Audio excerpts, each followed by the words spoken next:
Good morning, everybody. I'm Nicola Barrett, Chief Corporate Learning Officer at Emory Executive Education at the Goizueta Business School.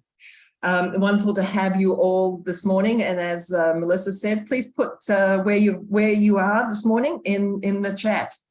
It's always fun to see the geographies of everybody.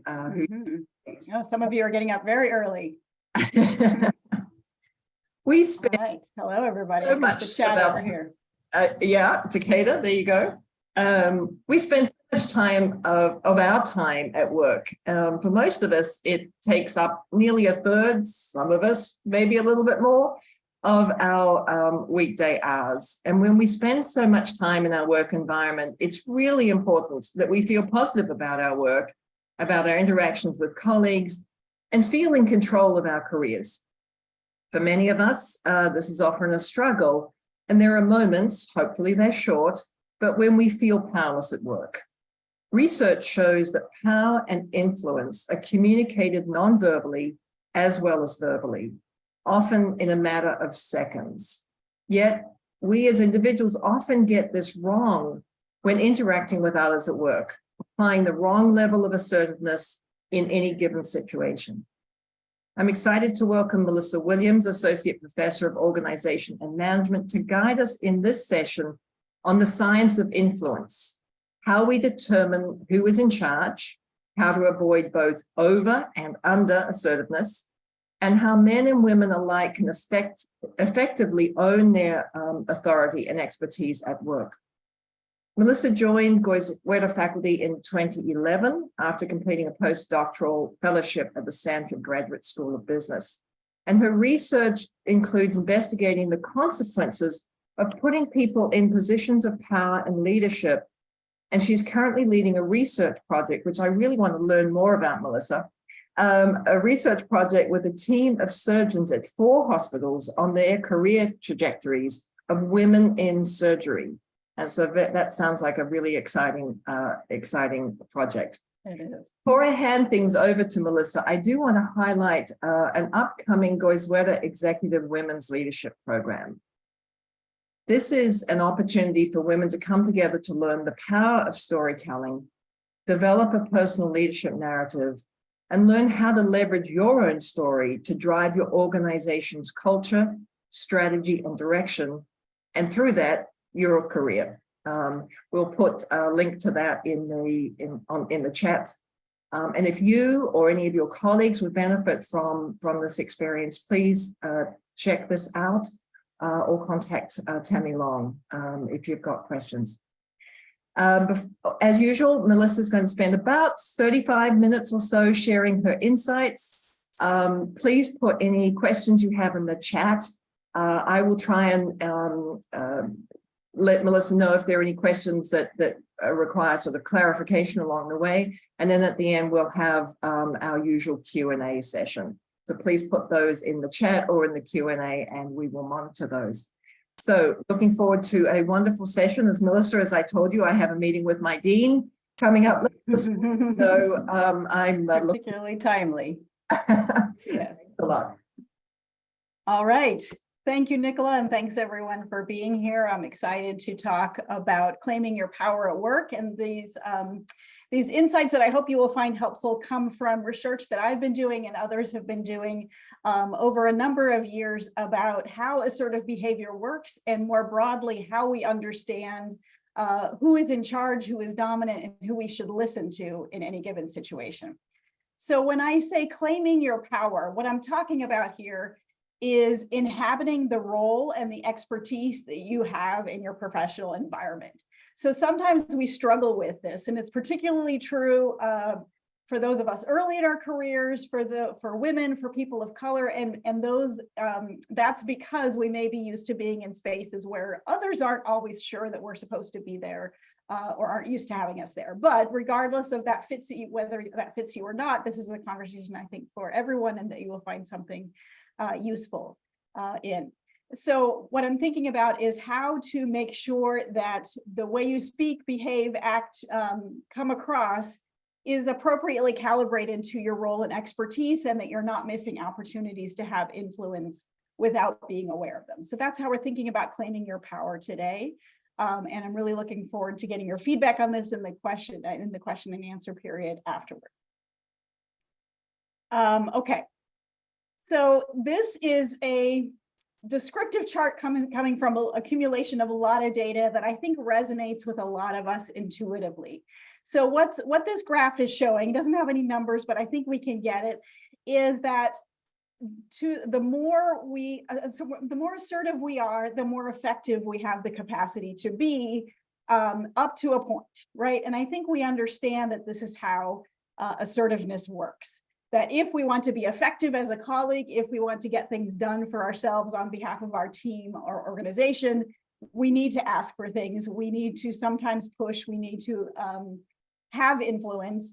But we also know these people in our lives, in our work lives, right, who take it a little bit too far, and there is that tipping point. So mostly assertiveness is an effective tool in our professional lives up to a point. Now we know this, we understand this. It's very easy for us to see it in other people, right? We come out of a meeting or a conversation thinking that was way too much, or why didn't he push harder to get that? What's much, much more difficult is how we can do it on our own end, how we can calibrate our own behavior, which we don't always have access to. All right. So I'm going to, in that line, take a quick poll here. And if you've got your phone handy or another browser window, you may have to move your Zoom controls out of the way, but what I'd like you to do is go to this URL, which is pollev.com/Melissa Williams. And Nicole, if you can see this, maybe you could paste that into the chat in case earlier some were having trouble seeing the top of the screen because of those Zoom controls. Okay. But the link is pollev.com/Melissa Williams.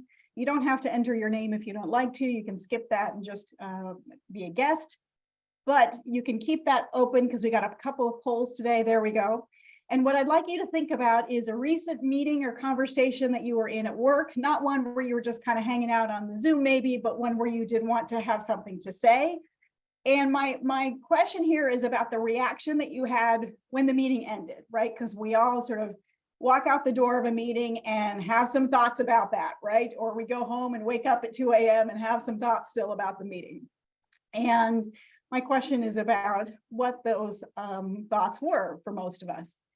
And I can see here, some of you are still answering, but we're seeing a super clear trend here where what's most common is that we have a little bit of regret, if anything, that we could have pushed harder, but it's hard to know in the moment what's going on. Okay, this is really interesting. Thank you. We're going to have another couple of polls if you're still figuring out the poll everywhere in a minute. But let's go ahead. So why am I asking you this? So one, because it seems clear, I got to get all my Zoom controls out of the way. It seems clear that we do have regrets and thoughts and concerns and anxieties about, was that the right amount? But the other thing I want to communicate is that this is actually harder than I think we realize. And one of the things that's so hard is that by nature of assertiveness, what you're trying to do is get something you want, right? And whoever you're trying to get something from, whether it's colleagues or a client or a negotiating partner or something like that, they may or may not want to give that to you in every case, right? And by virtue of that fact, they are not necessarily going to be transparent about how your level of assertiveness strikes them. Right. So that's what makes it inherently hard to know in most social interactions whether you have been the right amount of assertiveness, express the right amount of assertiveness. So I'm going to share some data with you where in conversations, in negotiations where people were trying to get things from other people, they actually had a chance to ask the other party, what was your reaction to that person's level of assertiveness? So this is the information that we all wish we had and usually don't. Okay, so of the people who said, I probably pushed too hard, so these are their own reactions after they came out of the conversation, mostly the partner, 60% of the time said, no, that was fine. That was actually just right. Only in about 27% of the cases were they saying, I agree, you pushed too hard. So they mostly were not in agreement about this. People were afraid that they went too far. Partners said, no, they did not. So 73% got that wrong in that case. Of those who did feel like they pushed the right amount, they were a little bit better at accuracy. Only 31% got that wrong, and it was kind of evenly split in both directions. And then finally, of those who said, you know, I could have pushed harder, the others said mostly, no, they were right. And so we see that the green diagonal here is the people who got it right. Overall, we're not so great at this, right? Overall, most people get this wrong. It's a really hard thing to assess in interpersonal interactions after the fact. Did I do that right? We're all in our own heads. It's really complicated. We don't know what the other person thought. They have their own motives in that situation. And so the bottom line that I want us to think about today is that we feel like we're pretty good as social individuals. You know, we've had however many years of experience talking to others, but this is something we're pretty bad at. Just across the board as humans, we're pretty bad at calibrating our assertiveness and knowing for our own behavior, not other people's, but for our own behavior, whether we had the right touch. So, you know, I just want to suggest that maybe we're not getting it right? If you're thinking, well, this meeting went this way and this meeting went this way, based on the evidence, the odds are we haven't been getting that quite right, and we need to get more information. When we come out of a meeting with regrets, right? So I probably shouldn't have taken it that far, or as in the poll suggests, more commonly, I probably could have pushed harder. Just deciding to do it differently for the next meeting or conversation is probably not going to be a great strategy, because what we all tend to do in those kinds of situations where we're kind of consumed with regret and sort of overthinking how something went is we tend to move the pendulum too far in the other direction. So if we were under assertive, we tend to go too far in the over assertive direction and vice versa.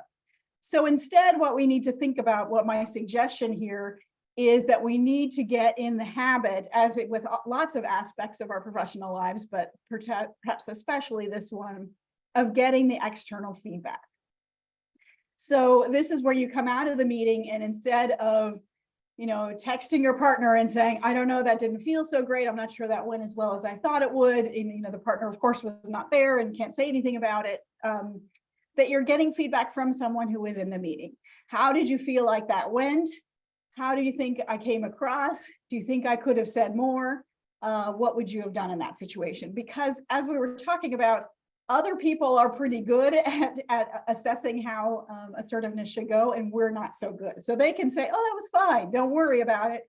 Or next time, I think you can push on him a little bit harder about this issue, because after all, you're the one who knows about it, and so on. Key here, and as expressed in this photo, is that I would encourage you to try getting this feedback across gender lines.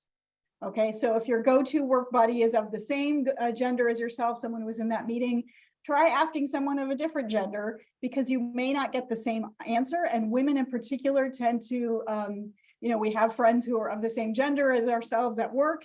We tend to ask other women, and we want to hear from different perspectives when it comes to assertiveness in particular. So getting external feedback, and then relatedly pre-strategizing. So if you know you're going into a meeting where you're going to have to try to make a point, maybe not everyone's going to be in love with that point, talk to someone in advance, help me walk through this, maybe role play this with me. I was thinking about saying it this way.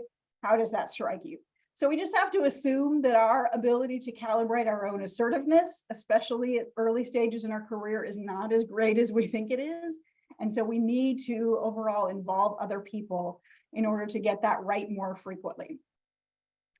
Okay, so I want to try another poll here. If you've still got your website open, it should automatically update with the new question. This is a real question. I'm going to give you what I know to be the answer after this. And is it the case that in these kinds of interactions of the sort that we're talking about, women pay more of a cost, more of a penalty? They may perhaps have a different slope of that inverted U that we were talking about than men do. This is something we talk about a lot. It comes up a lot in the classroom, but there's actually some evidence that we can speak to about this. Okay, so we're getting mostly yes, some folks not so sure. And I'm going to go ahead and reveal that this is a little bit of a trick question. Because I didn't give you a whole lot of choices here. I forced you into this true false binary. And the answer, as suggested by the evidence, is more like sometimes, okay, as with a lot of phenomenon in social interactions. So how do we know this? So a colleague and I a few years ago wanted to answer the question that students actually had for us, which was, I feel like this is true. My women colleagues talk about it being true, but I don't know if it's true, right? And so we wanted to go to the data and find out whether it was true. Is it the case that women versus men expressing the same kinds of assertive behavior face different kinds of costs and penalties? And so we did what's called a meta-analysis, which is an analysis of analyses, meaning we took all the data that there was in the world at that time on this question and quantitatively compiled it, and so that we can get some numbers that speak to the data as a whole across all of the studies that have been done on this topic.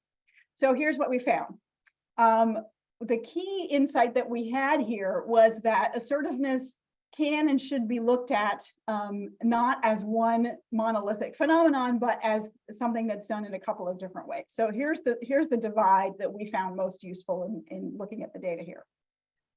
We first looked at explicit assertiveness. And this is what most of us think of when we think about what it means to be assertive. It's kind of the prototypical forms of assertive behavior. You're asking for something, you're requesting that a project be assigned to you, you're insisting that something go forward or not go forward, you're making a demand about how your work role should be, arguing or claiming a point, holding your ground, those kinds of things. You are not letting others change your mind, and you're trying to encourage a certain outcome to happen. And you're doing this verbally with your words, right? So you're saying, it's really important that this happen. Okay, so we split the studies, we split the data into explicit and implicit assertiveness. For explicit assertiveness, here were the results. The primary outcome variable that we looked at was liking, meaning, or some kind of social evaluation, meaning what was the reaction that people had? Did they like this person? And of course, you could make the argument that, well, it's just liking, that's not what we're all there for at work. We're there for, professional success and so on. But we also, I think, know, and the data in this project speak to that liking has instrumental and real consequences. We don't want to put people on projects that we don't like. We don't want to hire people whom we don't like. So liking matters in our work lives just as it does in our personal lives. So the liking penalty here, what this y-axis is the degree to which each group was penalized in terms of liking when they were behaving assertively compared to when they were not. So these are studies where there's a comparison condition where the same person is not behaving assertively, and you see how much less they were liked. So 0 would be there was no penalty. They were liked the same for being assertive.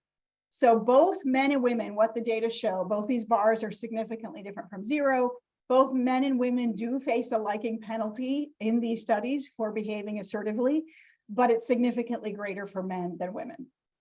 So that's part of the study. Here's the other part, though, that I think is especially interesting.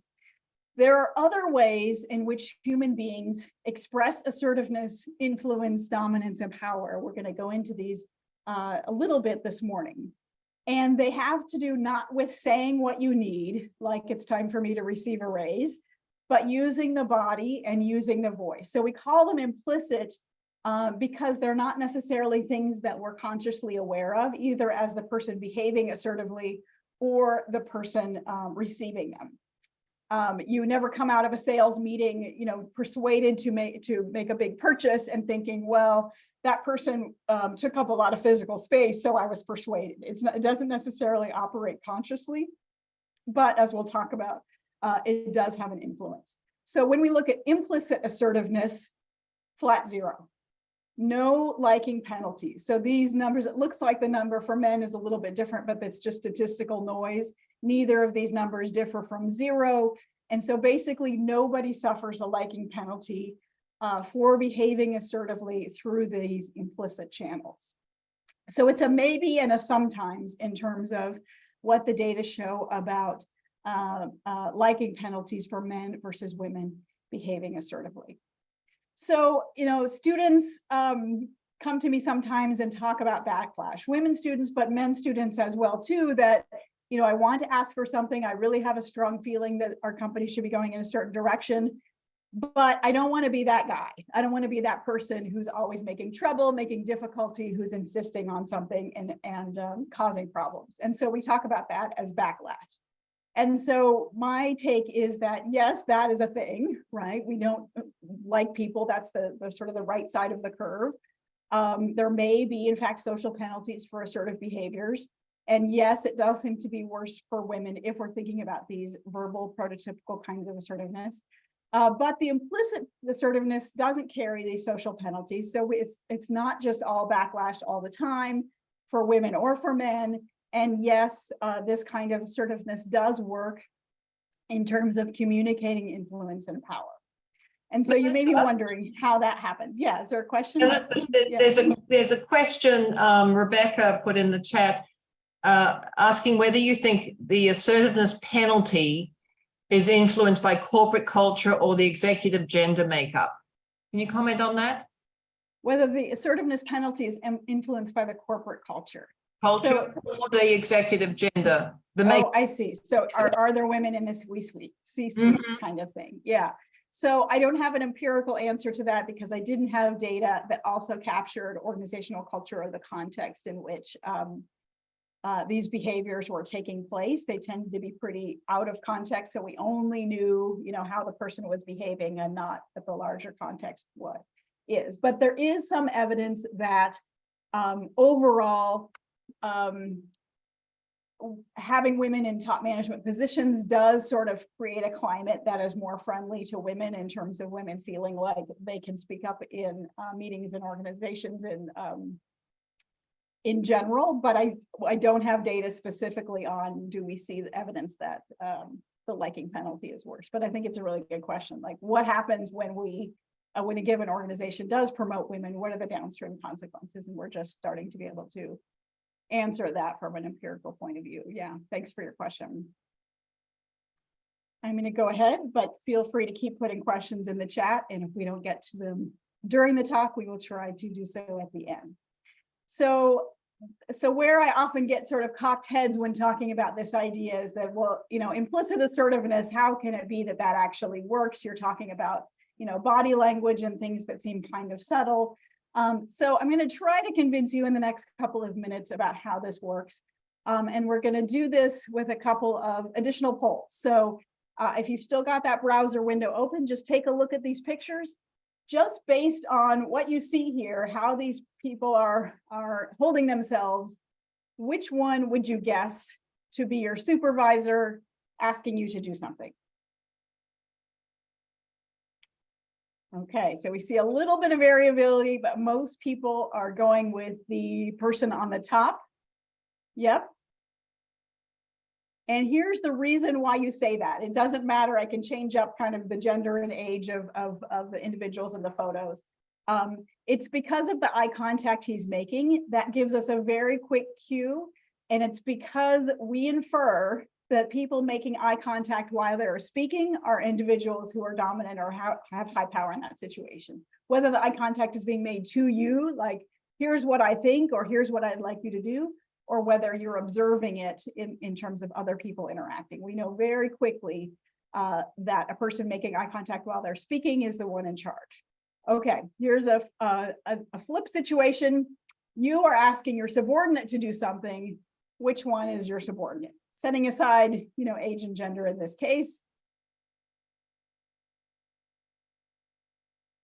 I have a little bit more uncertainty there. That middle person is drawing someone in, but most folks are leaning toward the bottom person being the subordinate, and certainly the top one it doesn't seem like it's it. And what you're cueing into there is the reverse phenomenon. Eye contact while listening signals deference.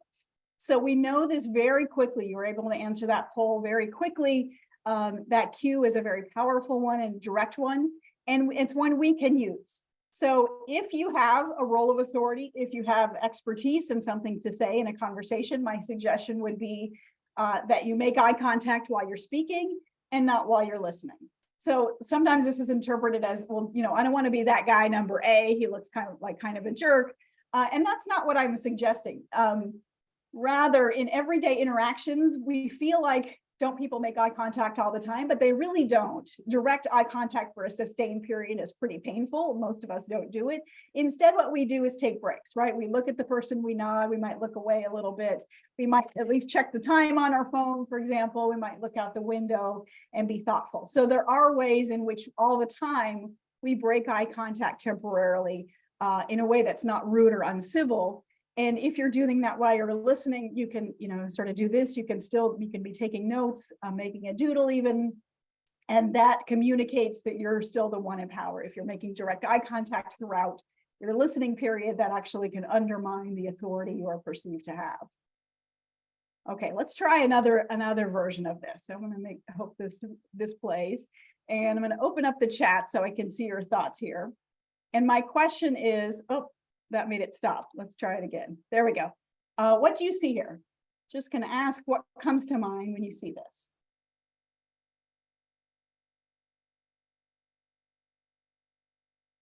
Person walking. Yep, man walking. Okay. And how would you describe this person or this man? What kinds of inferences do you make? Yep, seems like he has confidence. A dancing Christmas tree. Okay. Yep, we infer confidence. And calm. What stopped again? Bold, walks with purpose. Yep. Yeah. And I'm just going to remind us here, if this will let me keep playing it.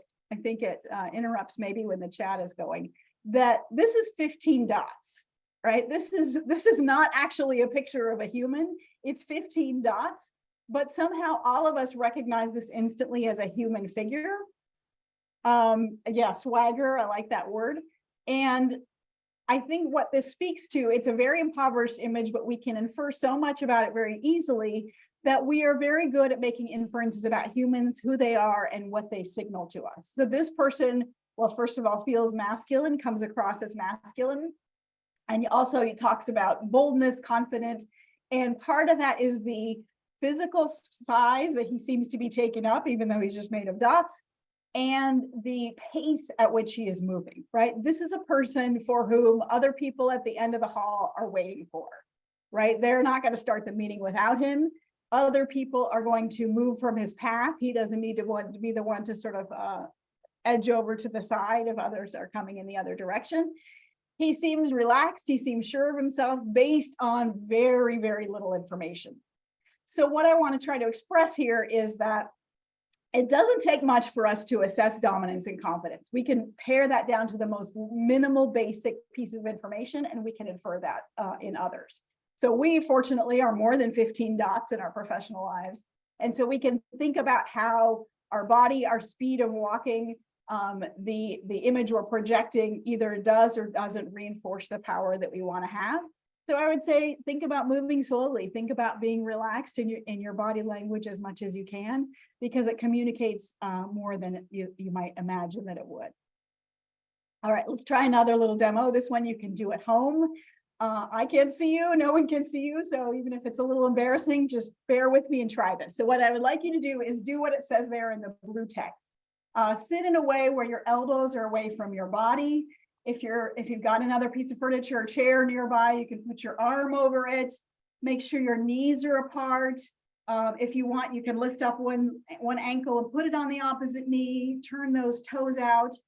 And what I'd like you to do, just bear with me for a minute, is just freeze. Once you get that posture, freeze for a minute until I go on to the opposite slide. Okay, so freeze there, hold in your expansive posture. And then I'm going to ask you to repeat something out loud, and we're going to do it together. Okay, so while you're in this position, let's say it together. I can't do it. I feel so helpless. I am worthless. Okay, so if you're like most people when you give this a try, this doesn't feel right. This feels incongruous, right? You're saying words, but your body does not believe them. You don't actually feel helpless or worthless. Your body in this case is more persuasive to your status level, your ability, than your actual words are. Let's try the flip. Now change your posture again. You can try, pretend you're a little chilly, put your hands between your knees or sit on them a little bit. Make sure that your arms are close to your body, your elbows close to your body, and that your knees are touching each other. Okay, and then when you've got that position, hold it for just a second. And then repeat with me. I'm totally in charge. I'm invincible. I'm on top of the world. Again, I think most people find that it's not quite believable, right? Your body is not persuaded by the words that come out of your mouth. And I didn't make this up. This comes from quite a bit of data on the power of expansive and constrictive postures. Our body, this comes probably from our primate ancestors who use their physical bodies to express dominance and status in their communities. We are not all that different, it turns out. These postures make us feel more confident and competent and powerful, confident as well, and causes others to see you as competent and powerful without yielding backlash. So if you're in a situation, you're in a meeting, you can do this for yourself, even if you aren't visible, but you can also do it as a way of communicating your power to others. Just make sure you're taking up space, right? So one thing women students talk about is that they're often chilly in organizational settings that are set to 65 degrees. Make sure you're wearing enough that you feel comfortable and don't feel like you need to constrict your body and shiver, because even though you're just trying to stay warm, it may have the side effect of communicating a lack of confidence, and for you feeling personally like a lack of confidence, which may affect how you come across. So what I'm trying to get across here is that these things do work. Our body does affect how we see ourselves in terms of power and influence, and how others see us as well.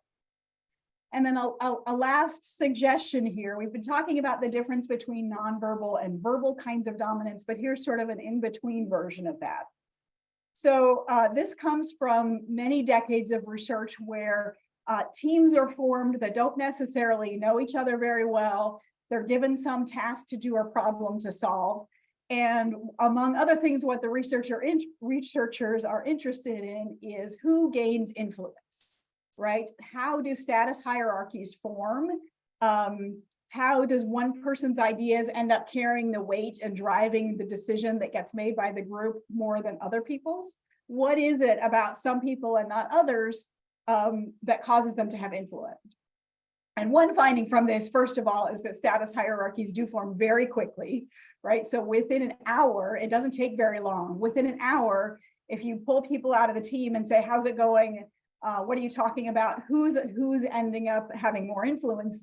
They will already have opinions, and they will already agree about, oh, so-and-so seems to be carrying the day, or so-and-so's opinions are probably what we're going to go with. So status hierarchies are very quick to form, but also, researchers are meanwhile writing down everything that everybody does, coding the videotapes afterwards. The number one predictor of who has influence is who talks the most, and especially who talks first. Who says the first thing? That's it. Who says the first thing? And the first thing does not have to be, folks, I read all the materials, here's what I think I should do, or here's my expertise, I have a degree in such and such, and here's why we should do this. It could be anything. It could be, did everybody get to open the attachment? Or this is such a weird room we're in. I wonder why they always assign us to this room. The person whose language comes out first is the person who ends up having the most status more often than not. And the reason for that is the mechanism behind this phenomenon seems to be that when we are organizing ourselves, when hierarchies are not totally known or established, people use confidence, and they infer this from being comfortable talking, to as a cue to competence, right? Now, we know as professionals, that's not always a great cue, right? We know people who are confident, who are less competent in a certain situation than maybe they come across. But we don't know that yet about others, right? We don't know that. And so barring everybody wearing their degrees or their credentials on their sleeves, we tend to infer that confident people know what they're talking about and know what they're doing. And so if you're in a position where I'm going into a conversation, I actually do know what I'm talking about, or I have a vested interest in this outcome and I want to make sure it goes a certain way, saying the first thing can be a really powerful way to turn the tables to in your favor, to get people looking at you and hearing what you have to say. Sometimes I hear from folks about this. They're saying, I do know my area. I am an expert in this space, but I'm also, lean introverted, right? Chit-chatting about the weather is not my area of expertise. And I'm not talking about becoming an an extrovert all the time, right? That's a hard thing to do. Our personality is what it is. And extroversion is not the total key to career success. But I would also remind my introverted students that introverts, what the data show, tend to overestimate the social penalties they face for speaking up, especially in casual settings like this. So what's hard for introverts is they have a thought, but they may sort of inhibit themselves from saying it because they have a fear about, are people going to think I'm weird? Is this an inappropriate thought? Was someone else going to talk and I was overstepping them? And introverts tend to be more worried about those concerns than they should.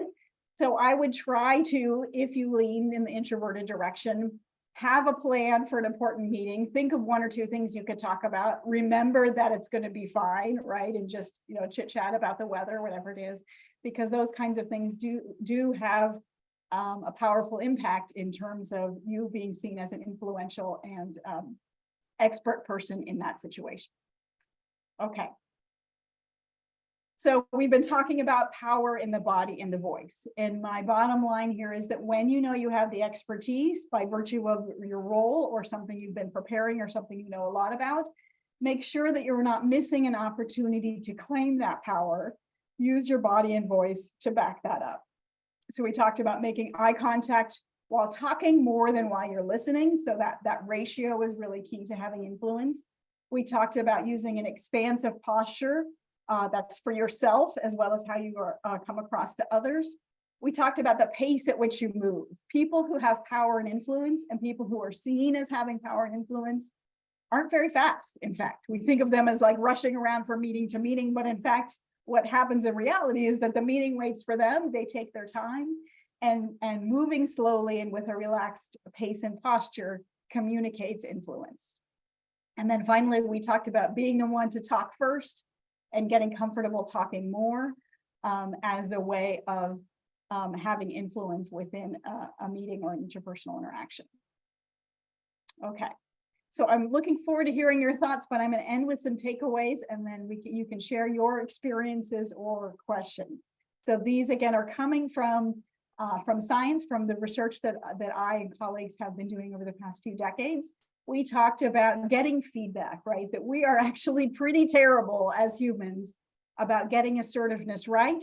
And so we have to stop thinking that we're going to self-assess, that we have a good self-awareness about how the assertiveness went, how a conversation went. And we're going to check in with others, check in with other people at the meeting, strategize with others who know the parties involved. We talked especially about how quickly influence is assessed. It takes seconds, sometimes even less, sometimes a few milliseconds. We are very good at humans at assessing relative hierarchy, status, influence, probably because this has been something that we've done before we were humans, right? But we forget that part. We focus on preparing a script, right? How am I going to persuade the boss of what I know and what I want to happen? We also need to think about managing the nonverbal impression we're giving. That'll help us feel more confident in that setting as well as come across effectively without backlash. So I call this a little bit of a sneaky power claiming because it doesn't yield backlash. It doesn't yield these social penalties where we don't like the people who we feel like are trying to control us or push us in a certain direction, maybe especially for women, but all people face a social penalty for this, but not for the implicit forms of assertiveness. So it can be a sneaky way of inhabiting that role that you deserve to have, without worrying that others are going to object to it in some way, that there'll be a consequence. All right, I'm going to stop there. I can see lots of things coming into the chat, so I'm looking forward to taking your questions about those. Thank you. Thanks, Melissa. I'll stop my share. This has been really good. I do have some questions that were coming through, and I've been keeping note of those. Pablo asked, regarding intersectionality of identity, are the penalties across gender increased for BIPOC women? Do you have any data on that? So I don't, and others have started to investigate this. We don't have enough data to be able to say something that is definitive, but I think it's actually complicated, as everything is, when you talk about intersectionality. And one of the reasons is that the reason that the gender penalty happens is because of stereotypes about women, right, as being less influential, maybe less competent historically. And so when women are behaving in a leadership role, people say, what's going on there? That wasn't what I expected. The tricky part is that racial stereotypes and ethnic stereotypes don't always map onto that perfectly. So if we're talking about African-American women versus Asian women, the stereotypes around assertiveness are actually quite different. The stereotypes related to their racial or ethnic identity are actually quite different from each other. And so it's not totally obvious which way the penalty would go if we're talking about minority women as a group. But that is something that is definitely under study to figure out what are the additional challenges that women of color face in the professional environment. Yeah, it's a really important one. Thank you for that. I just lost my questions here.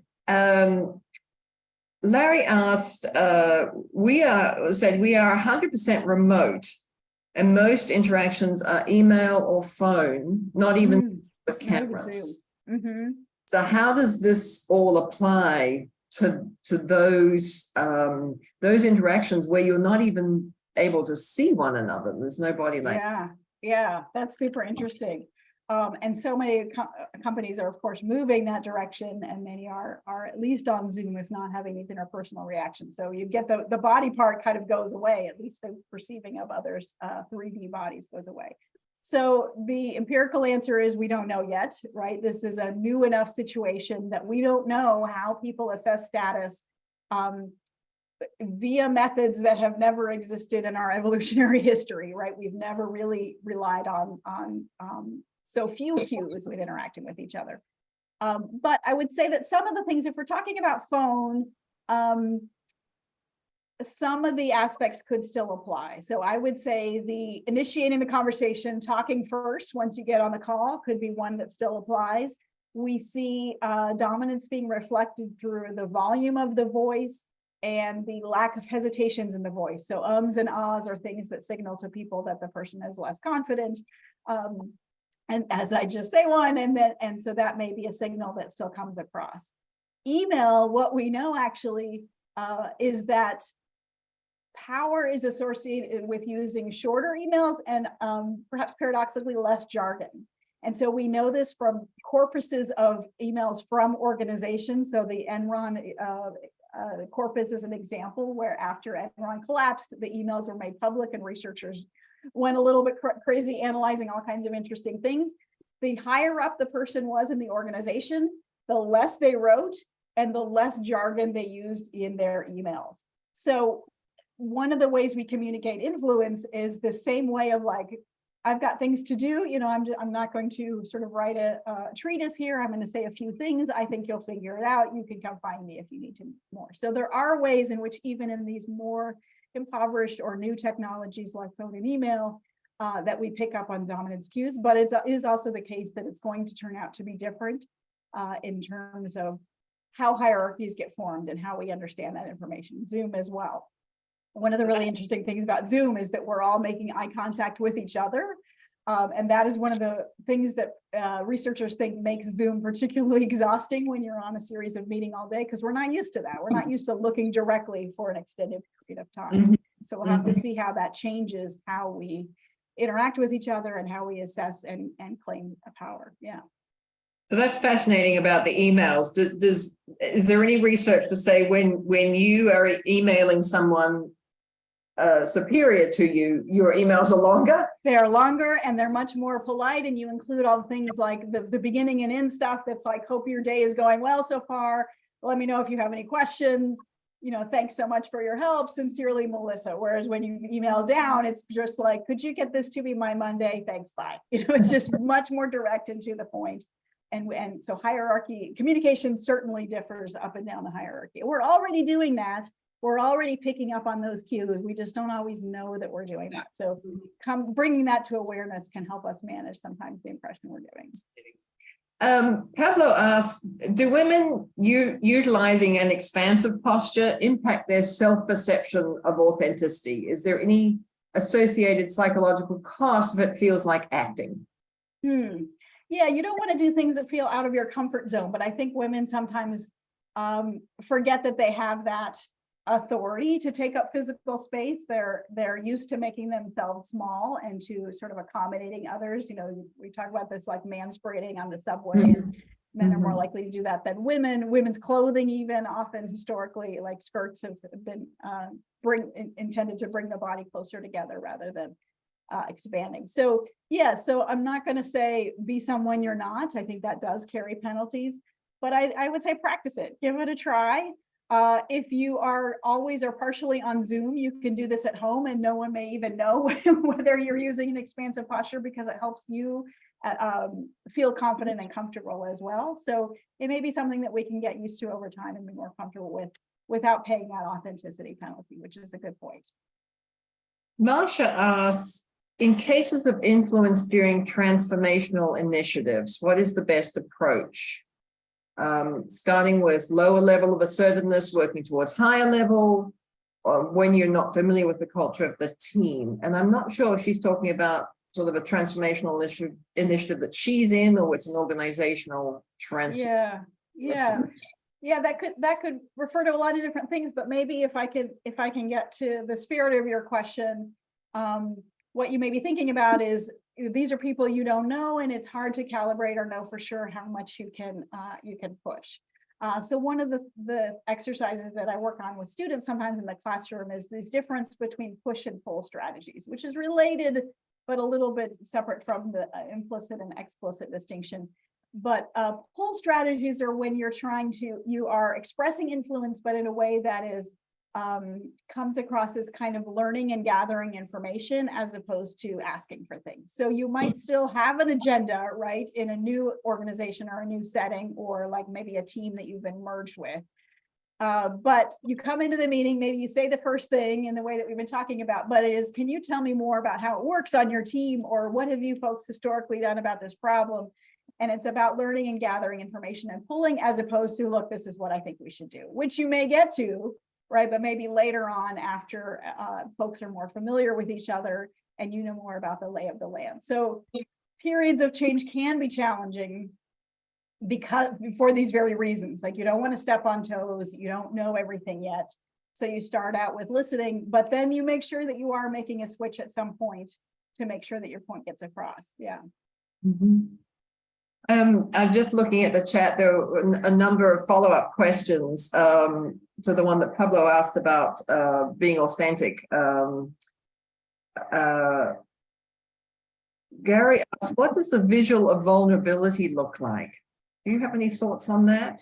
Say that again, visual vulnerability? Yeah, the visual look of vulnerability. Is there any? Oh, how does vulnerability come across? Vulnerable, yeah. Yeah, I guess I would compare that to submissiveness, right? The idea that I'm deferring to you, I will let you take charge. And again, I think it's about being small, listening, right? Making eye contact while you're listening. That head tilt is a common one that is seen as a cue of submissiveness. And that is a way of communicating vulnerability. And sometimes a leader does want to do that, right? Like you want to step back and say, this is something you know more about than I do. Or let's say I want to communicate or own up to a mistake that I may have made. And that is a position where you maybe wouldn't want to be seen as taking over the room, but rather saying, you know what, I shouldn't have done that. I hear you. Let's talk about what happened, right? So that might be a good example of that. Yeah. Nick asks, what's the role of dress in this sort of question about power and influence? And, you know, business dress has changed significantly over the decade. Sure, yeah. What is it today? I mean, oftentimes people, you know, I was in a meeting with a bunch of C-suite folks and they're all in jeans. Yeah. So that's changing very quickly. And so what it means to even have business dress is really hard to pin down. And so the data on that are mostly from the suits and skirts days. And they mostly show, oh, professional dress is good and so on. And I'm not sure that we can quite rely on that anymore. But I would take a cue from The examples I was giving of the physical body movement, and also the example I was giving from email, which is that we infer that people who are dressed the way they want to dress must be doing it because that's the way they want to, and we infer that those folks have influence. So that doesn't, so I would take your cue from the people above you, and as we've been saying for a long time in this profession, dress like the position you want to have. But that is becoming more casual and comfortable for sure, which is probably a good thing for all of us. The other thing about dress, and this may be more specific to women, but I alluded to it, is making sure that you're warm enough that you don't have to constrict your body when you go into the conference room, that it is always set at a low temperature, because constricting your body again will communicate low power to yourself and others, which may have nothing to do with what you intended. So keep a sweater in the office, I think, in order to stay warm. Yeah. Carlo asks, how does a leader allow others to lead without losing their position of being in charge? Yeah, that's really hard. The shared leadership idea. You don't want to give up your role, but you also want to be a participative leader, to let others grow and develop, and to not be seen as overly controlling. So it's a difficult balance to strike. But I would say in terms of some of the nonverbal things that you're talking about, I still think those can apply, right? So let's say you're in charge of a team, but somebody else is leading a particular project. So you're attending the meeting, you still have your official position and role, and you can use your body language to sort of communicate your leader position still. So you're nodding while the person is talking instead of making direct eye contact. Those things will still apply. I think you'll still hold on to your respect and status and position, but you do want to acknowledge that other person's authority as well, and share that. I think that is part of participative leadership in today's organizations. Yeah, right. It's a fine line. And I think we've got time for one last question. Marsha asks, are there any tools or questionnaires that can be used to assess a team's assertiveness when one needs to increase the influencing part of the team, and you need to help them develop that assertiveness?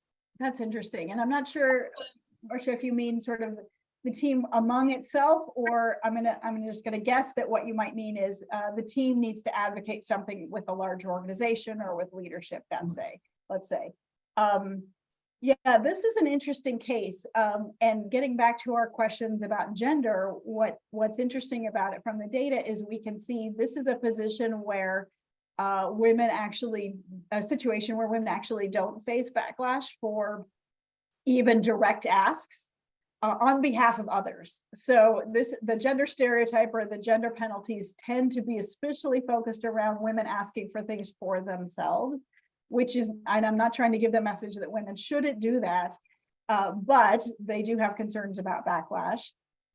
When women and men are asking for things on behalf of a group, backlash fears tend to be greatly minimized. So if you're saying we need, right, or my team needs, or on behalf of my team I want to talk about, it tends to make the asker feel more confident, and it tends to make the penalties be less. So questionnaire, I don't know of anything particular that would assess that, but I would say that you may be more effective as a group than you think of, and you may be more effective as a group than any given person would be individually, because it is easier and more effective to ask on behalf of a group. It doesn't feel like you are, quote, pushy or demanding more than you should. Yeah, good question. Thanks so much for that. Now I know my team's been listening, and I think we're the first minute of our next team meeting, everyone's going to sort of jump in and try and say the first. Yeah, if everybody does that, it's just tricky. Or you're going to take up all the extra chairs, maybe. Also fun. Thank you so much. I'm going to hand over to Tammy. Thank you, Melissa and Nicola. Great presentation. A lot of helpful tips and techniques that I'm really definitely going to use. The one about the expansive posture in our office is all women, and we're all got jackets and sweaters on. So I know we're going to take that back in our meetings with Nicola. So Nicola, look forward to having those conversations with you going forward in using the techniques that Melissa have shared. So Melissa, thank you so much for this presentation. It was really great and helpful information. So I just want to share going forward what we have coming in the way of future business over breakfast. So on March the 16th, we will be meeting with Matt Lau. Matt's going to be talking about blockchains and crypto assets, new technologies, old problems. And then going into April the 6th will be our first BOB in April. Scott Sanchez is going to join us to talk about empathy, unlocking innovation from our customers. So we hope that you're able to join us for one of, if not both of these future Business Over Breakfast webinar series coming up. And just want to share some short courses that are also coming up as well. Our design thinking course is taking place on April the 17th and 18th. We also have executive communication and leadership presence. So if you want to utilize some of the skills that Melissa talked about, but get some more insights on how to communicate and effectively lead, this is a great course for you to attend April the 18th and 19th. We've had some great conversations excuse me, regarding AI and our past Business Over Breakfast webinar series. We have an open enrollment program called AI and Machine Learning for Business. So this will give you the basics or foundation understanding of AI and machine learning, the practical insights that you need to help you understand the concepts so that you can work with those in your areas that are experts in AI and machine learning. And finance and accounting for non-financial managers. If you need to improve your skills or get a refresher on finance, this course is going to be a great opportunity for you to really understand how to read a P&L and how each of the components or line items in the P&L really affect your business and how to make really great decisions based on those numbers. This is our live and online course. So it's not in person, it's all virtual. It's taking place May 15th through the 18th. And so if you have any questions about that, please reach out. And as Nicola mentioned earlier, we have our Goizueta Executive Women's Leadership Program. This is a hybrid offer, and it's taking place starting August the 15th through September the 21st. So there will be some opportunities to meet in person, develop networking, make some relationships with some other women, really talking about assertiveness, developing your story, and your personal branding as well. So great opportunity for you to really take in information about how you can really effectively create your own story, but go back to your organizations, really help them to craft the story within your organization. All of these courses are available currently. So if you have any information regarding or any questions about these courses, please feel free to visit our website or contact me directly. I'd be happy to talk to you about yourself or any others within your organization. Again, we thank you so much for taking the time out to join us during our Business Over Breakfast. Thank you again, Melissa, some great information that you shared with us. We hope that everyone was able to get some learnings from this, and we look forward to seeing you in the future. Take care and have a great rest of your day. Thanks, everyone.